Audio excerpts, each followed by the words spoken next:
Bismillahirrahmanirrahim. Oke, saya di sini akan menjelaskan pengertian dari wudhu. Wudhu, menurut bahasa wudhu artinya bersih, baik, atau murni. Sedangkan menurut istilah syariat Islam artinya menggunakan air pada anggota badan tertentu yang dimulai dengan niat guna menghilangkan hadas kecil sebagaimana terdapat dalam Al-Quran surat Al-Maidah ayat 6 yang berbunyi A'udzubillahi minasyaitonirrajim Bismillahirrahmanirrahim. Ya ayyuhalladzina amanu idza qumtum ila sholati faghsilu wujuhakum wa aydiyakum ilal marafiqi wamsahu bi ru'usikum wa arjulakum ilal ka'bain, yang artinya, hai orang-orang yang beriman, apabila kamu hendak mengerjakan sholat, maka basuhlah mukamu dan tanganmu sampai dengan siku, dan sapulah kepalamu dan basuh kakimu sampai dengan kedua mata kaki.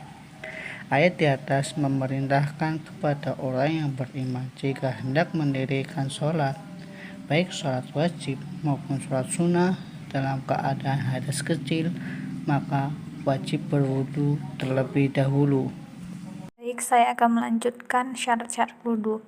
Syarat wudhu yang pertama itu kita harus Islam. Kalau kita nggak Islam, wudhu kita nggak akan diterima sama Allah. Terus yang kedua sudah baligh. Nah, yang ketiga tidak berhadas besar maupun kecil. Terus yang keempat memakai air mutlak. Pengertian air mutlak sendiri itu kayak air hujan, terus air sungai sama air laut. Pada dasarnya air mutlak itu bisa kita pahami kayak air yang keluar dari dalam bumi atau turun dari langit. Yang kelima, suci dan dapat dipakai atau mensucikan. Terus yang keenam, tidak ada yang menghalangi sampainya ke kulit seperti tinta, cat, terus kayak pitek yang dipakai sama perempuan kayak itu nggak boleh. Kecuali dia itu meresap air gitu. Lanjut ke rukun wudhunya. Rukun wudhu itu merupakan pintu diterimanya amal ibadah. Jadi kalau kita mau amal ibadah kita diterima, wudhu kita diterima, rukun wudhu kita itu harus benar. Nah, rukun wudhu yang pertama harus berniat dulu. Terus yang kedua membasuh muka dengan merata. Jadi membasuh mukanya itu harus sampai ke rambut-rambut kecil yang tumbuh itu. Terus yang ketiga membasuh tangan sampai dengan siku dengan merata. Yang keempat mengusap sebagian kepala.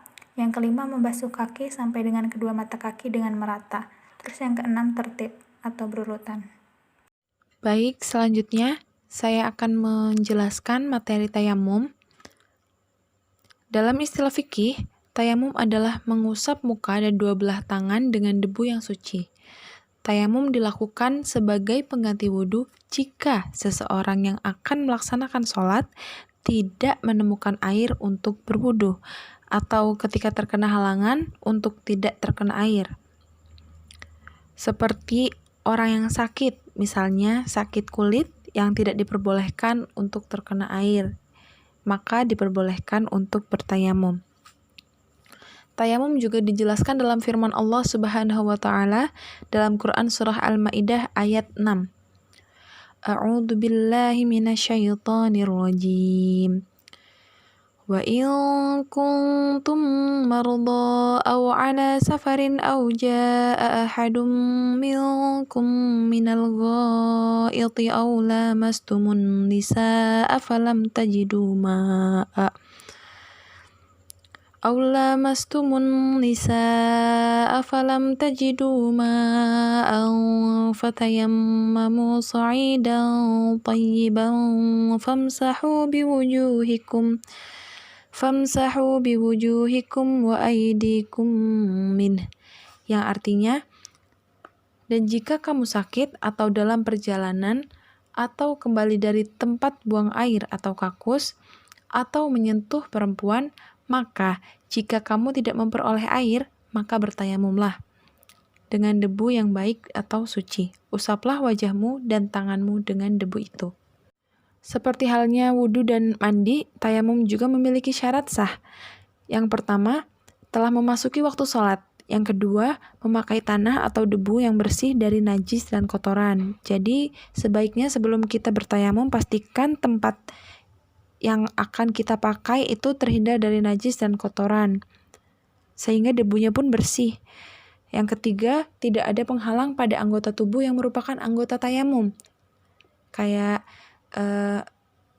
pastikan juga anggota tubuh kita, wajah dan tangan ya karena anggota tayamum terhindar dari penghalang seperti cat atau tinta.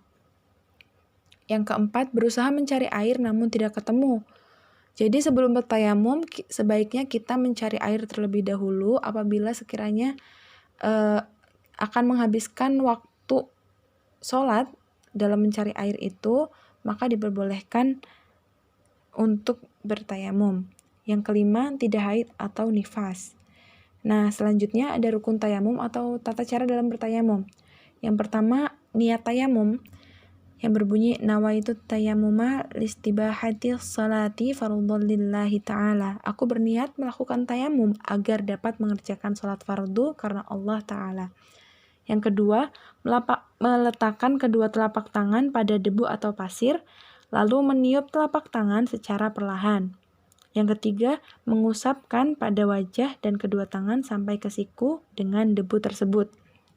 Nah, tayamum diperbolehkan untuk dilakukan hanya jika tidak ada air yang mencukupi untuk wudhu atau mandi, sedangkan sakit apabila terkena air akan memperlambat proses penyembuhan. Lanjut kepada bab selanjutnya, yaitu mandi.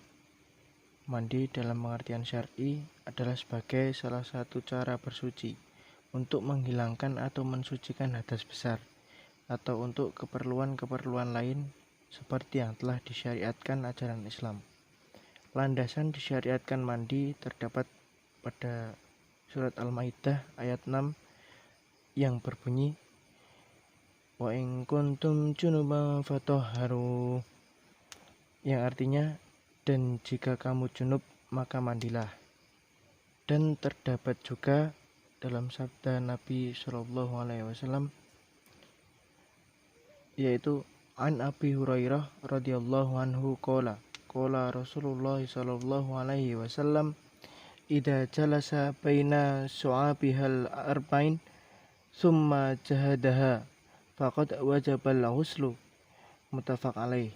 Yang berarti dari Abu Hurairah radhiyallahu anhu, ia berkata bahwa Rasulullah sallallahu alaihi wasallam bersabda, jika seseorang telah benar-benar melakukan hubungan intim dengan istrinya lantas bertemu dua kemaluan, ia diwajibkan untuk mandi. Adapun niat mandi wajib, yaitu yang berbunyi Bismillahirrahmanirrahim, nawaitul ghusla li rafil hadasil akbari fardholillahi ta'ala. Artinya, aku berniat mandi besar untuk menghilangkan hadas besar, fardu karena Allah Ta'ala. Adapun sebab-sebab diwajibkannya mandi wajib. 1. Sehabis melakukan persetubuhan. 2. Mengeluarkan air mani. Yang ketiga, mengeluarkan darah haid dan nifas. Tata cara mandi wajib. Yang pertama, membaca basmalah. 2. Membersihkan kemaluan. Yang ketiga, berwudu. 4. Membasuh dan menyela-nyelai rambut. Dianjurkan memakai wangi-wangian atau sampo. Yang kelima, menuangkan air ke atas kepala 3 kali. 6. Membasuh dan menggosok ke seluruh tubuh. Dan mendahulukan anggota badan sebelah kanan. 7. Menggosok kedua kaki.